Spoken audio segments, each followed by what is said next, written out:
Supreme court के मुख्य न्यायाधीश डीवाई चंद्रचूड़ ने शनिवार को कहा कि लोग अदालती कार्यवाही से इतने त्रस्त हो चुके हैं कि वे किसी तरह बस समझौता चाहते हैं। उन्होंने कहा कि न्यायिक प्रक्रिया वादियों के लिए एक सजा है। लोग इससे छुटकारा पाने के लिए अक्सर कम समझौते को भी स्वीकार कर लेते हैं।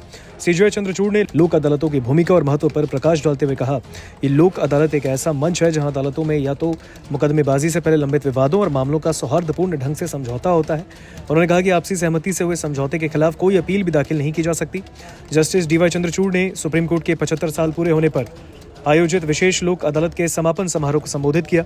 29 जुलाई से 3 अगस्त तक चले इस विशेष लोक अदालत के समापन के मौके पर उन्होंने कहा कि अदालती कार्यवाही से लोग इतना परेशान हो जाते हैं कि वे अदालती मामलों से कोई भी समझौता चाहते हैं। जज के रूप में यह हम सभी के लिए चिंता का विषय है। मुख्य न्यायाधीश डीवाई चंद्रचूड़ ने कहा कि लोक अदालतों के माध्यम से न्याय देने की प्रक्रिया को संस्थागत बनाने की जरूरत है। उन्होंने कहा उन्हें हर स्तर पर लोक अदालत की स्थापना में बार और बेंच सहित सभी से समर्थन मिला। सीजेआई ने अपने संबोधन में कहा कि जब विशेष लोक अदालत के लिए उन्होंने पैनल गठित किए तो यह सुनिश्चित किया गया कि प्रत्येक पैनल में 2 न्यायाधीश और 2 वकील होंगे। उन्होंने कहा कि ऐसा करने के पीछे उनका मकसद अधिवक्ताओं को संस्था पर स्वामित्व देना था, क्योंकि ये ऐसी संस्था नहीं है जिसे केवल न्यायाधीश चलाते हैं। उन्होंने कहा कि ये जजों के लिए जजों द्वारा जजों की संस्था नहीं है।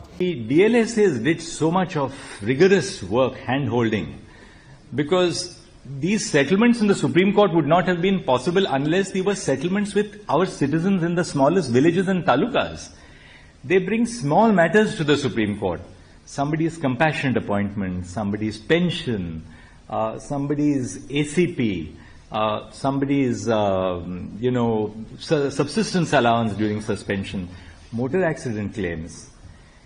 In fact, a very senior secretary from the Government of India and a very distinguished former civil servant who were engaging with me last week said, sir, we never knew that the Supreme Court deals with such small cases because we are so used to looking at the Supreme Court as that court which is dealing with all these big ticket cases which get reported on the first page of the newspapers every morning. But what is lost to, I think, a lot of people is the kind of small work which we do in the Supreme Court. So many people ask me, why does the Supreme Court have to deal with such small cases? What is the purpose? Is this the purpose of the Supreme Court?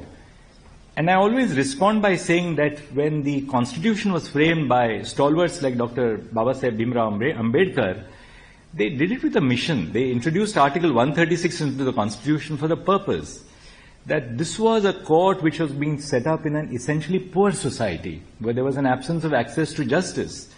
We operated in colonial structures of patriarchy, oppression, caste, discrimination. इस अवसर पर केंद्रीय कानून मंत्री Arjun Ram Meghwal, supreme court के न्यायाधीश, bar association के अधिकारी शामिल हुए। सुप्रीम कोर्ट में आयोजित समारोह में शामिल केंद्रीय कानून मंत्री अर्जुन राम मेघवाल ने कहा, मध्यस्थता भारतीय संस्कृति का हिस्सा है। उन्होंने कहा कि भगवान श्री कृष्ण ने महाभारत में कौरवों और पांडवों के बीच मध्यस्थता करने का प्रयास किया। कानून मंत्री मेघवाल ने कहा, आत्मनिरीक्षण करने की शक्ति विवादों को सुलझाने में मदद करती है। वैवाहिक विवादों को निपटाने में लोक अदालतों की भूमिका की सराहना करते हुए केंद्रीय मंत्री ने कहा कि पहले जो काम परिवार के बुजुर्ग करते थे, अब वो वैकल्पिक विवाद समाधान व्यवस्था द्वारा किया जा रहा है। नमस्कार, मैं हूं मानक गुप्ता। अगर आपको हमारा ये वीडियो पसंद आया हो तो इसे लाइक और शेयर जरूर करें, और हाँ, हमें सब्सक्राइब और फॉलो करना ना भूलें ताकि आप देश और दुनिया की कोई खबर मिस ना करें। तो जुड़े रहिए हमारे साथ और देखते रहिए न्यूज़ 24।